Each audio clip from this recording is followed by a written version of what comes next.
गोविन्द हरि गोविन्द गोविन्द हरि गोविन्द।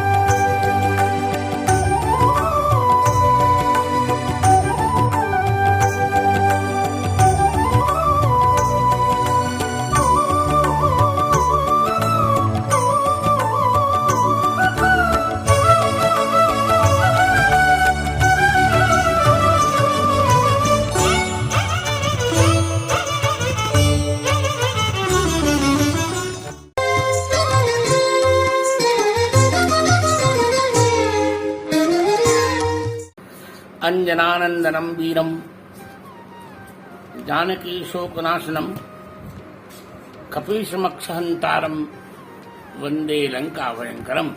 आंजनेयमति पाटलाननम कांचनाद्रिकमणि विग्रहम पारिजात तरुमूलवासिनम भावयामि पवमानंदनम। धन्यम तत्स्थानम यत्र स्वयं वेंकटेश श्रीनिवासो विराजते। तत्र तस्य पर्वतस्य नाम आंजनाद्रिरिति। सामान्य तो जनाः विवदन्ति को नाम आंजनाद्रिः। केचन हनुमतो जन्म कर्णाटके स्वीकुर्वन्ति, केचन गन्धमादने स्वीकुर्वन्ति। वस्तुतस्तु तिरुपति स्थाने एव पर्वतो वर्तते, स एव अंजनाद्रिः इत्यत्र केनापि संशयतिर्न न कार्या। अस्मिन्नेव पर्वते तपस्यां बभूव भगवती हनुमतो माता अंजना देवी। तस्यां तपस्यायां पूर्णायां स्वयमेव भूतभावनो भगवान शिवः निज तेजसा स्वयमेव अंजना गर्भे आत्मानं सन्निवेशयामास। अत्रापि जनाः अंजना तो वायुतो हनुमंतम लेभे, वायुतो हनुमंतम लेभे अंजना इदं तो सत्यम। किंतु किम मिथुन धर्मेण नैव, कदापि नैव। सप्तर्षयः अंजनायाः कर्णे राम मंत्रं दातुमागताः। फूत्कारं यदा ऋषीणां मुखात् फूत्कार रूपेण वायुः अंजनायाः कर्णं गच्छन्नासीत्, तस्मिन्नेव समये तत्र भगवान शिवः आत्मानम् आवेशितवान्। अर्थात् ऋषीणां मुखारविन्द निर्गलत् वायुमाध्यमेन शिव एव अंजनायाः कर्णकुहर माध्यमेन तस्याः गर्भं प्राविशत् इति मदीयाधीः। अतएव वाल्मीकियेऽपि अंजना सुप्रजायेन वारंवारं हनुमन्तम् आञ्जनेयमिति कथयन्ति।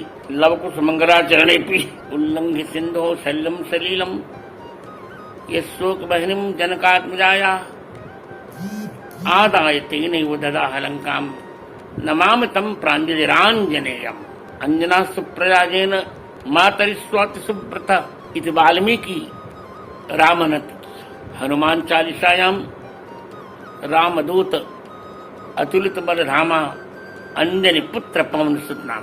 हनुमान बाहु के दूत राम राय को, सपूत पूत पवन को, अंजनी को नंदनम प्रताप भूरिभांसो एवं बहूनि स्थलानि सन्ति। किन्तु यत्र अंजना तपस्यां कृतवती स पर्वतः कः इत्यत्र विवदन्ते विद्वांसः। किन्तु अहं तु पूर्णतया निश्चितोऽस्मि अयमेव पर्वतो वर्तते तिरुपति समीपे विराजमानः यत्र भगवती अंजना तपस्यां कृतवती। वायवाज पुराणेषु एतस्य चर्चा वर्तते।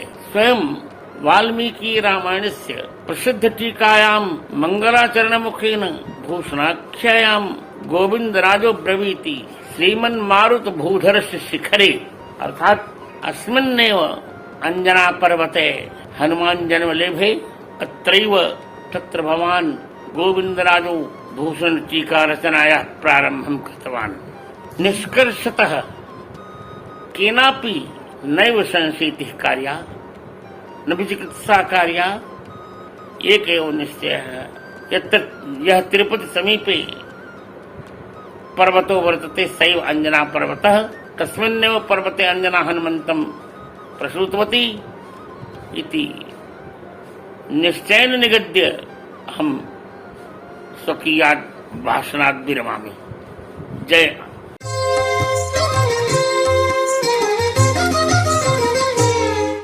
గోష్పదీకృతవారాసిం మశకీకృతరాక్షసం రామాయణ మహామాలారత్నం వందే అనిలాత్మజం అనేటువంటిది. ఇక్కడ మనం గమనించవలసినటువంటి విషయం ఒకటి ఉన్నది. ఈ అంజనాద్రి యొక్క ఆనుపానుల గురించి మనం చేస్తున్నటువంటి ప్రయత్నం ఏదైతే ఉన్నదో ఆ ప్రయత్నం సముద్రాన్ని మథించి అందులో ఉండేటువంటి సారాన్ని అమృతాన్ని అందరికీ అందించేటువంటి ప్రక్రియ. అది అంత పెద్ద సాహిత్య సముద్రాన్ని మథించడం అనేటువంటిది మొదలు పెడితే ఎక్కడికయ్యేను, ఎవరికి సాధ్యమయ్యేను. అందుకని ఈ ప్రయత్నంలో గోష్పదీకృత వారాసిం ఆ హనుమంతుని యొక్క అనుగ్రహం వల్ల ఆ సముద్రం అంతా మనకి చిన్న గోష్పాదంలాగా లభిస్తున్నది. అందులో ఉండేటువంటి రత్నాలన్నీ మనకు దొరుకుతున్నాయి అన్నమాట. కాబట్టి గోష్పదీకృత వారాసిం అనేటువంటిది ఆయన లంఘనం చేసేటప్పుడు గోష్పదీకృతం అనేటువంటిదే కాదు, మనం ఈ సముద్రాన్ని మధించేటువంటి సమయంలో మనకి కూడా గోష్పాదంలాగా చక్కగా అది సున్నితత్వాన్ని పొందుతోంది. మశకీకృత రాక్షసం దోమల్ని చంపినట్టు అటు ఆ రాక్షస భావనల్ని కాబట్టి ఆ మనసుల్లోంచి తొలగించడం కోసం కూడా హనుమంతుని యొక్క అనుగ్రహం అవసరం. అలాగే రామాయణ మహామాలారత్నం హనుమంతుల వారంటే ఆయన ఉపాసన అనేటువంటిది ఆయన చరిత్రను స్మరించుకుంటేనే కాదు, ఆయన పుట్టినటువంటి ఆ స్థలం ఏదైతే ఉన్నదో దాన్ని స్మరించుకున్నప్పటికీ కూడా తిరుమల ఉన్నదంటే స్వామివారు కొన్ని కోటానుకోట్ల సంవత్సరాలకి పూర్వం మనకు ఈ ప్రస్తుత కల్పం ఏదైతే ఉన్నదో ఈ కల్పం ఆదిలో ఆయన ఆదవు కృతయుగి మామూలు కృతయుగంలో కాదు తొలి కృతయుగంలో ఆవిర్భవించారని ఉన్నది. కాబట్టి ఆ తొలి కృతయుగంలో ఆవిర్భవించినటువంటి ఆ స్వామివారు మనకి ఎంత ఆరాధ్య దైవమో ఆయన చక్కగా వెలసిల్లుతూ ఉన్నటువంటి ఆ పర్వతం కూడా అంతే ఆరాధ్యమైనటువంటిది మనకి. కనుకనే మనకు తెలుసు భక్త శిఖామణులలో రామానుజుల వారు మొదలైనటువంటి వారు తమ యొక్క శిరస్సుతోటి ఆ శిఖరాన్ని చేరుకోవడం కోసం ప్రయత్నం చేశారనేటువంటిది. కారణం ఏంటంటే క్షేత్రం కూడా అంత గొప్పది కనుక స్వామి క్షేత్రం దాసక్షేత్రం కూడా తిరుమల. వెంకటాద్రి 20 పేర్ల గురించి చెప్పినప్పుడు మనకి బ్రహ్మాండ పురాణంలో అంజనాద్రి, వృషాద్రిశ్చ శేషాద్రి, గరుడాచల, తీర్థాద్రి, శ్రీనివాసాద్రి, చింతామణిగిరిస్తథా వృషాద్రి, వరాహాద్రి, జ్ఞానాద్రి, కనకాచల, ఆనందాద్రి, నీలాద్రి, సుమేరు శిఖరాచల, వైకుంఠాద్రి, పుష్కరాద్రి రీతి నామాని వింశతి అని చెప్పినప్పుడు 16 పేర్లు కనబడితే అక్కడ పుష్కరాద్రి తర్వాత మనకు సింహాద్రి, శ్రీ వెంకటాచలము, నారాయణగిరి, శ్రీగిరి అనేటువంటివి ఇవి ఈ పర్వతానికి సంబంధించిన పేర్లు. అవి కూడా ఆ ప్రకరణంలోనే ఉన్నాయి, మనం వెతుక్కోవాలి. అలాగే బ్రహ్మాండ పురాణంలోనూ స్కంద పురాణంలో రెండిట్లో కూడా మనకు అంజనాదేవి ఇక్కడ తపస్సు చేసింది, ఆ ఫలంగా ఆంజనేయ స్వామి ఆ తల్లికి ఇక్కడ జన్మించారు అన్నటువంటి విషయం మనకు కనబడుతోంది. అభీష్టస్తవ పుత్రో వై భవిష్యతి న సంశయ. ఆ తల్లి తపస్సు చేస్తోంది. ఆ తపస్సు చేసేటువంటి సమయంలో అభీష్టస్తవ పుత్రో వై భవిష్యతి న సంశయ అని మా శోకం కురు కళ్యాణి ధర్మేణ మమతే శపే. శపే అంటే నేను నీకు ప్రతిజ్ఞ చేసి చెప్తున్నాను అని అర్థం అక్కడ. కాబట్టి కళ్యాణి దుఃఖించవలసినటువంటి అవసరం లేదు, ఇది నా ఒట్టని చెప్తోంది అక్కడ. భవిష్యజ్ఞ అంటే ఆ సోదెమ్మ అంటే మామూలుగా మనం వ్యవహారంలో కనబడేటువంటి సోదెమ్మలు కాదు, సోమిదేవమ్మలకు కూడా సోమిదేవమ్మ ఆ తల్లి. అందుకని చెప్పేసి నువ్వు వచ్చినటువంటి ఆ తల్లి అలాగా ఇగో ఒట్టు నువ్వు కోరిన విధంగా పుత్రుని పొందుతావని చెప్పింది. శ్రీ వెంకటగిరవు సప్త సహస్రం వత్సరాన్ పునః తపఃకురు తతఃపుత్రం అవాప్స్య సుశోభనం. ఆ కాలమానాలన్నింటినీ కూడా మనం లెక్క పెట్టుకోవాలి, కానీ 7000 సంవత్సరాలు తపస్సు చేయగలమా అంటే 7 నిమిషాలు ఒక చోట స్థిరంగా కూర్చోలేని మనస్సు మంది. కాబట్టి మన మనస్సుతోటి అవి చూడకూడదు. కాబట్టి 7000 సంవత్సరాలు చేయమని చెప్పేసి ఆవిడ చెప్పింది. తపఃకురు తతఃపుత్రం అవాప్స్య సుశోభనం ఇత్యుక్త్వా సా నిమిత్తజ్ఞ యథాగతమథోయయౌ. ఈ విధంగా చెప్పి ఆ నిమిత్తజ్ఞురాలు అంటే రాబోయేటువంటి విషయాలను గురించి తెలియజేసేటువంటి ఆ భావిజ్ఞ ఎవరైతే ఉన్నారో ఆ తల్లి అలా చెప్పి వెళ్ళింది. కనుక అంజనా చింతయంతి తద్వాక్యం తస్యాహ మనోహరం ప్రచక్రమే తపశ్చర్తుం శ్రీవేంకటగిరేస్తటే. ఇది అక్కడా లేదు, ఇక్కడే మనకి ఈ బ్రహ్మాండ పురాణంలో ఉన్నది, స్కంద పురాణంలో ఉన్నది. కాబట్టి దీన్ని మనం నమ్మాలి. కనుక ఇక్కడ ఈ వెంకటగిరి తటంలో ఆకాశగంగా నికటే సిద్ధ సంఘ నిషేవితే అని, ఆకాశగంగ సమీపంలో సిద్ధ సంఘాల చేత సేవింపబడుతున్నటువంటి ఈ ప్రాంతంలో చక్కగా ఆ తల్లి తపస్సు మొదలుపెట్టింది. వావ్యాహారాచ వాయుం వై సముద్దిశ్య సుధారణం తపశ్చచారదాంతేయం ప్రీణయంతి వ్రతైరిమం. వాయు ఆహారాన్ని గ్రహిస్తూ ఆ తల్లి అక్కడ వాయువుని ఉద్దేశించి తపస్సు చేసిందిట. తతో వై దశమే మాస సంప్రాప్తే నరళినేక్షణ అసూతపుత్రం బలినం ఉదయత్యహిమత్విషి. అహిమత్విషి ఉదయించేటువంటి సమయంలో, హిమత్విష్ అంటే చంద్రుడు, హిమత్విట్ అంటే, అహిమత్విట్ అంటే సూర్యుడు. ఆ సూర్యోదయ సమయంలో ఆ తల్లి పుత్రునికి జన్మనిచ్చిందనమాట 10 మాసాల తర్వాత.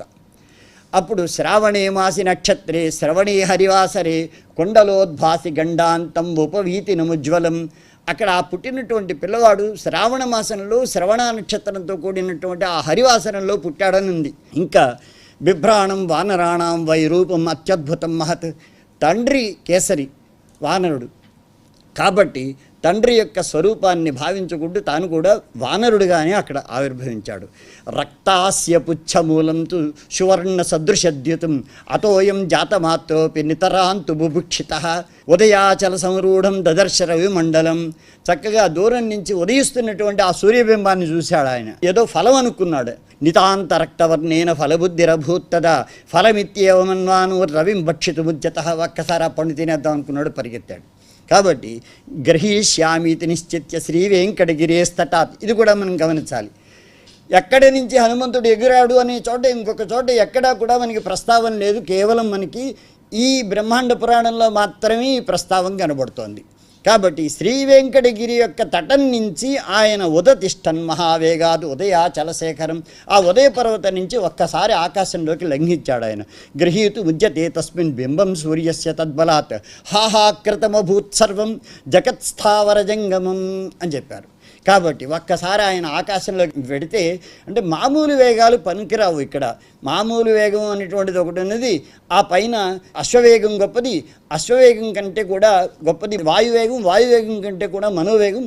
ఆ మనోజవం మారుతతుల్య వేగం అనేటువంటిది ఏదైతే ఉన్నదో ఆ వేగాన్ని అనుసరించి ఆయన ఒక్కసారి పెడుతుంటే అది ఒక సూపర్సోనిక్ సౌండ్ అని చెప్పేసి అంటూ ఉంటాం అనమాట. అది గాలిని చీల్చుకుంటూ మేఘమండలాన్ని చీల్చుకుంటూ మనకి అయోనోస్పియర్, స్ట్రాటోస్పియర్ మొదలైన స్పియర్స్ ఏవైతే ఉన్నాయో ఈ స్పియర్స్ అని చీల్చుకుంటూ వెళ్ళేటువంటి దూరం అది. కాబట్టి అలా పెడుతుంటే ఒక్కసారి మొత్తం ప్రపంచానికి అంతటికి కూడా ఒళ్ళు జల్లుమనేటువంటి సందర్భం అనమాట అది. ఇలా వెళ్ళినటువంటి ఆయన్ని చూసి అందరూ కంగారు పడుతుంటే ఒక పక్క నుంచి ఇంద్రుడు, ఇంకో పక్క నుంచి బ్రహ్మగారు వీళ్ళందరూ కూడా నిరోధించాలని ప్రయత్నం చేశారు. ఆ బ్రహ్మాస్త్రాన్ని ఆయన ప్రయోగించినప్పుడు కేవలం వాలంతో ఒక్కసారి పక్కకి తోసేట ఈయన. అది ఈయన యొక్క విభూతి, మామూలు విభూతి కాదు అది. కానీ ఇంద్రుడు కొట్టిన వజ్రాయుధానికి హనుమ మాత్రం కొంచెం దెబ్బతిన్నది. అందుకనే హనుమంతుడయ్యాడు ఆయన. పుత్రం సూతవతి యస్మాత్.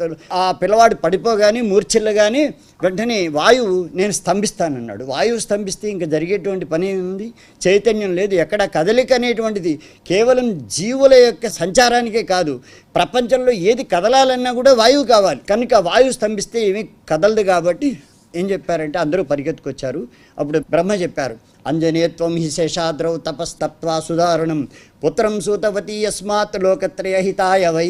లోకత్రయం యొక్క హితం కోసం నీవు చక్కని పుత్రుని కన్నావు కాబట్టి ఇక్కడ తపస్సు చేసి ఈ ప్రసిద్ధం యాతు శైలోయం అంజనేనామతస్తవ, నీ యొక్క పేరుతోటి అంజనాచలం అనేటువంటి పేర ఈ శేషాద్రి లోకంలో స్థిరమగుగా. కానీ ఇక్కడ మళ్ళా ఇంకో ప్రశ్న, ఒకప్పుడు శేషాద్రి అన్నారు, ఇప్పుడేమో వెంకటాద్రి అంటున్నారు, మధ్యలో అంజనాద్రి ఏమిటి? అది ద్వాపరయుగం తర్వాత త్రేతాయుగం తర్వాత కృతయుగం అని చెప్పేసారంటే, కృతత్రేత ద్వాపర కలియుగాలు 4 కలిపితే ఒక మహాయుగం. ఇలాంటి మహాయుగాలు 1000 అనేటైతే ఒక కల్పం. ఈ కల్పంలో మనకి చతుర్వింశతితమ మహాయుగంలో రామాయణం జరిగింది. ఆ తర్వాత మనకి ఇప్పుడేమో ఇది 28వ మహాయుగి వయం స్మః. కాబట్టి నిన్న జరిగిన కృతయుగం కాదు ఇది, అప్పటి కృతయుగంలో జరిగింది. కాబట్టి మధ్యలో పేరు వచ్చిందంటే ఈయన వెంకటేశ్వర స్వామి ఎప్పుడు పుట్టారు అంటే మనం చెప్పుకున్న ఆదౌ కృతయుగే అని. కనుక 28 మహాయుగాలకి మొదట్లో వెంకటేశ్వర స్వామి ఉన్నారు. ఈ మధ్యలో ఎన్నో పేర్లు వచ్చాయి. ఆ పేర్లలో ఈ తీరు ఒకటి. మనం కొంచెం మనసు పెట్టి దాని మీద లెక్క కట్టుకుంటే అది కూడా తెలుస్తుంది. ఇది తస్యై వరం దత్వా దేవా బ్రహ్మా పురోగమాః స్వం స్థానం సముద్దిశ్య యథాగతమధోయయుః అంజనాపుత్రమాదాయ శ్రీవేంకటగిరేస్తటం పునరాగమ్య సామోదం అలంచక్రే నిజాశ్రమం. అంటే అంజనాదేవి ఈ బ్రహ్మవరం పొందిన తర్వాత వెళ్ళిపోలేదు, ఆవిడ తన యొక్క ఆశ్రమంలోనే స్థిరంగా ఉన్నారు. కాబట్టి ఇవి మనం గమనించాలి.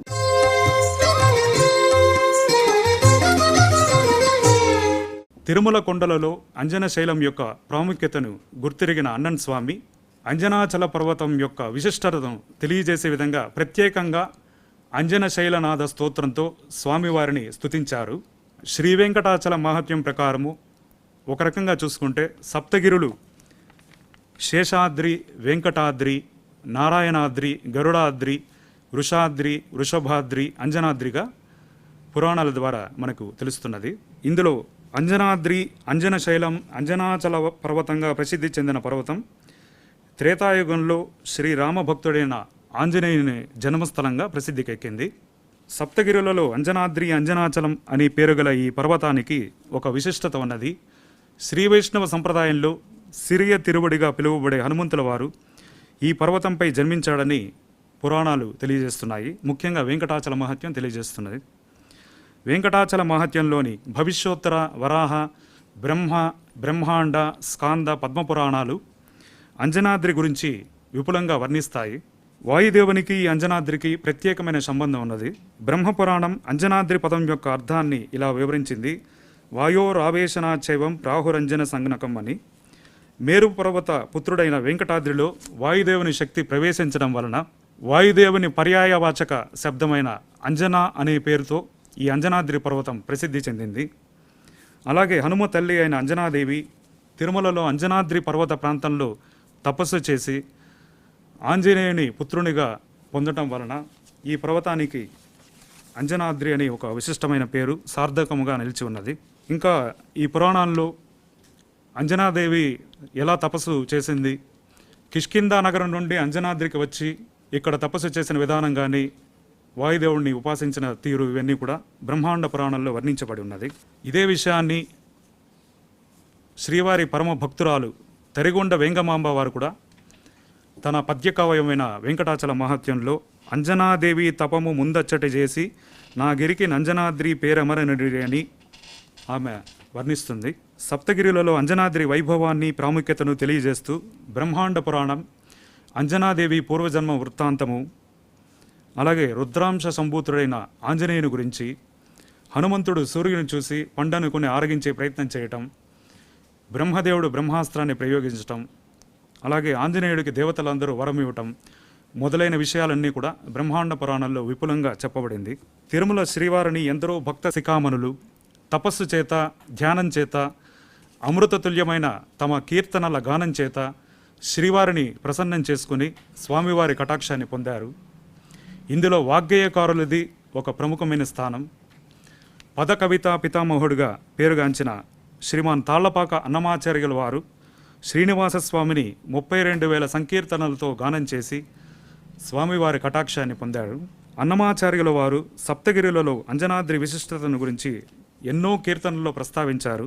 అణురేణు పరిపూర్ణమైన రూపము అనిమాదిసిరి అంజనాద్రి మీద రూపం అని ఒక కీర్తన.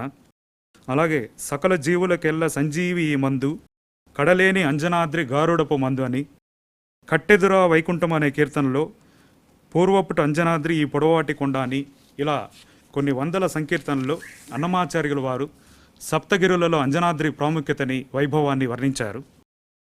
కన్నడ నాట హరిదాస వాంగ్మయంలో ఎంతోమంది మహానుభావులు శ్రీవారిని కీర్తించి తరించారు. పురందరదాసు, విఠ్ఠలదాసు, శ్రీపాదరాయలు, వ్యాసతీర్థులు, కనకదాసు, ప్రసన్న వెంకటదాసు మొదలైన వారు ఈ సంప్రదాయంలో ప్రసిద్ధి చెందినవారు. వీరిలో 16వ శతాబ్దంలో ఉత్తర కర్ణాటకలోని బాగల్కోట్ ప్రాంతానికి చెందిన శ్రీ ప్రసన్న వెంకటదాసు సాక్షాత్తు శ్రీవారి స్వహస్తములచే తన నాలుకపై ప్రసన్న వెంకటేశ అని వ్రాయించుకున్న మహాభక్తుడు. వీరు శ్రీవారికి చేసే నీరాజన వైభవాన్ని పాడుతూ మంగళ అంజనగిరి పతిగే మంగళ అంటూ 7 కొండలలో అంజనాద్రి వైభవాన్ని కీర్తిస్తారు.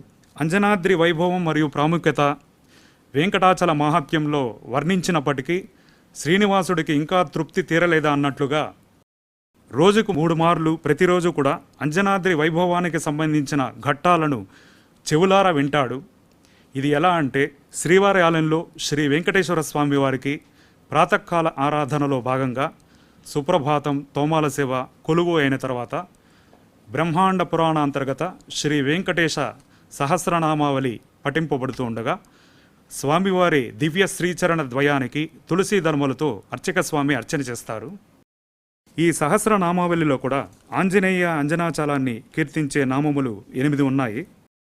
ఓం హనుమత్ పరితోషితాయ నమః, ఓం కపి సంవృతాయ నమః, ఓం వాయుసోను కృతాసేవాయ నమః, ఓం తీర్థస్నాతృ సౌఖ్య ప్రదర్శకాయ నమః, ఓం కపిస్వామి మనోంతిస్థిత విగ్రహాయ నమః, ఓం అంజనాకృత పూజావతే నమః, ఓం ఆంజనేయ కరార్చితాయ నమః, ఓం అంజనాద్రి నివాసాయ నమః. ఇలా సహస్రనామార్చనలో కూడా స్వామివారు చెవులారా ఆంజనేయ స్వామి అంజనాద్రి వైభవాన్ని ప్రతిరోజు వింటూ ఉంటారు. అంతటితో ఆగక మాధ్యాహ్నిక ఆరాధన, రాత్రి ఆరాధనలో భాగంగా జరిగే శ్రీ వెంకటేశ అష్టోత్తర శతనామార్చనలో కూడా అంజనగిరి వైభవాన్ని తెలిపే నామాలను శ్రీవారు వింటారు. ఇందులో ఓం సదంజన గిరీశాయ శ్రీ వెంకటేశాయ నమః, ఓం అంజనా గోత్రపతగే శ్రీ వెంకటేశాయ నమః, ఓం అంజనాసుత దాత్రే శ్రీ వెంకటేశాయ నమః అని ఈ 3 నామాలు కూడా ఆంజనేయ స్వామి వైభవం, అంజనాద్రి యొక్క ప్రాముఖ్యత, విశిష్టతను గురించి శ్రీవారు తన చెవులారా వింటారు. ఇదేగాక ప్రతి గురువారం శ్రీవారికి మాధ్యాహ్నిక ఆరాధనలో భాగంగా తిరుప్పావడ సేవ జరుగుతుంది. ఈ తిరుప్పావడ సేవా సమయంలో శ్రీవారికి శ్రీనివాస గద్యం పఠింపబడుతుంది.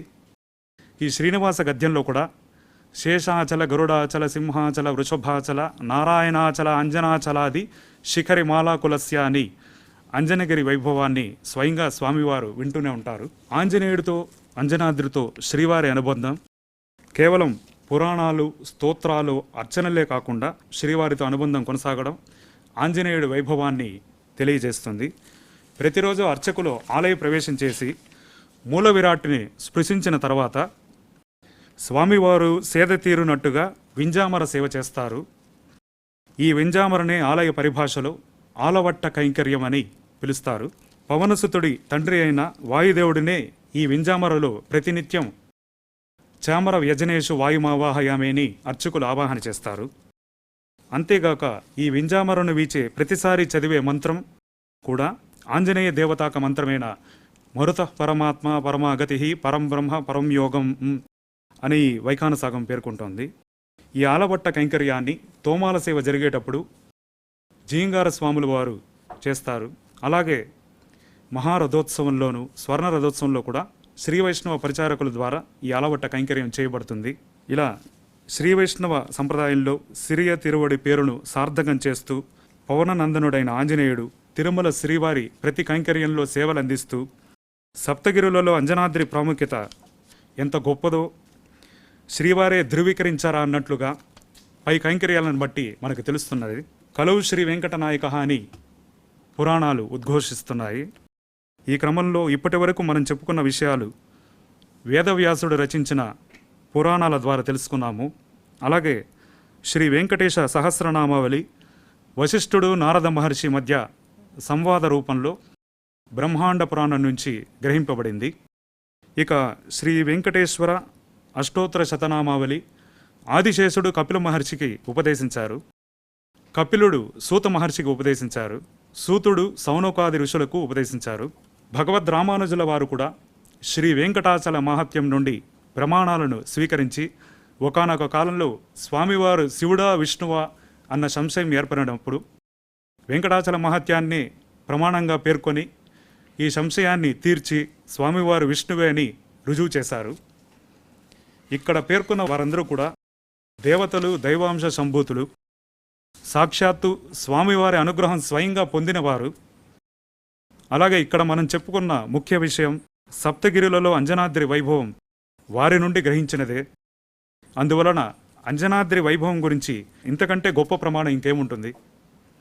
ఆయన సన్నిధిలో ఆయనకు ఇష్టమైన శ్రీ వెంకటాచల మహత్యం నుండి సప్తగిరులలో అంజనాద్రి ప్రాముఖ్యతను ఇంతవరకు తెలుసుకున్నాం. శ్రీవారి దివ్యాశిస్సులతో లోకమంతా క్షేమంగా ఉండాలని కోరుకుంటూ సర్వే జనాః సుఖినో భవంతు. ఓం నమో వెంకటేశాయ.